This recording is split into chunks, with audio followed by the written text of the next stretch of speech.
Hey, akkam jirtu hordoftoota keenya. Egaa viidiyoo keenya irratti dark web kan jedhamu iddootti wantoonni garaagaraatti hojjetamanii fi wantoonni nama rifaasan kan irratti hojjetaman kan waliin ilaaluu ni ta'a. Egaa viidiyoo kana like gochuun akkasumas warreen chaanaalii keenya kana faaratan subscribe gochuun akka jalqabdan kabajaan isin gaafadha.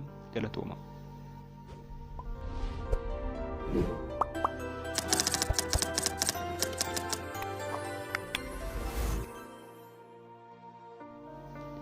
Egaa viidiyoo keenya irraa kan adda godhu wantoota addunyaa kana irratti ta'aa jiran keessaa baay'ee kan nama dhibuu fi nama rifaasisu akkasumas immoo namoota tokko tokkoof karaa daldalaa kan ta'e dark web kan waliin ilaaluu ni ta'a.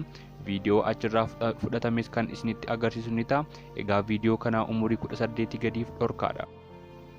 Dark web yookiin iddoo dukkanaa kan jedhamu yeroon kan inni seeraan jalqabe bara 2008 akka lakkoofsa alaatti yoo ta'u, yeroo ammaa immoo babal'achuu yaaddoo guddaa kan uumaa jirudha. Egaa dark web kana irratti gurgurtaaf bittaan kan irratti godhamudha. Garuu wanti baay'ee nama dhibu achirratti wantoota hin shaakalamitu gurgurama.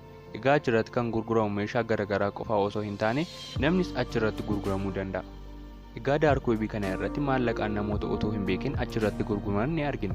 Akkasumas ijoolleen umuriin isaanii hin geenye dirqisiisanii waliin ciisuun viidiyoo garaagaraa laayivii ni dabarsu. Egaa kun yeroo ta'u namni tokko maallaqa isaa baasee osoo hin beekamiin wanta kana hojjechiisa. Egaa namoota garaagaraaf kan gaaffii ta'e akkamitti mootummaa wallaala jechuun gaaffii kan kakaasan baay'eedha. Egaa kun cufamuunis yaalii garaagaraa taasifameyyuu haalli inni itti hojjetu addadha. Egaa miidiyaa garaagaraallee dark web kana oduu garaagaraatiif jecha ni fayyadamu. Egaa viidiyoo achirraa fudhatame kan isinitti agarsiisnu ni ta'a. Utuu gara isaatti hin deemin wantoota dark web irratti ta'an muraasa kan isinitti himu ni ta'a.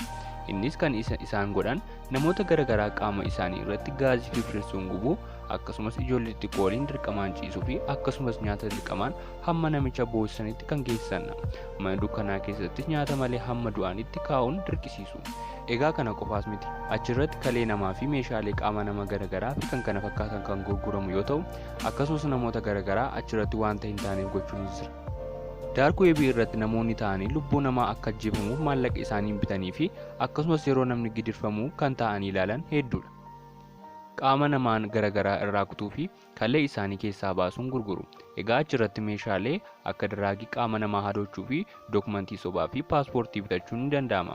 Egaa namoonni hedduun dark web kana ilaaluuf hawwii guddaa qabu. Garuu warri keessa seenanii ilaalan namoota hin ilaalle akka akeekkachiisanii fi namoonni isa ilaalan illee dhibee sammuuf kan saaxilamanidha. Egaa dark web hamma namni keessa galaa deemuun gochi isaas babal'achaa deema. Egaa viidiyoo achirraa fudhatame kan waliin ilaaluu ni ta'a. Egaa akkuma asirratti argitanii viidiyoo kun viidiyoo jalqabaadha. Mee haa ilaallu.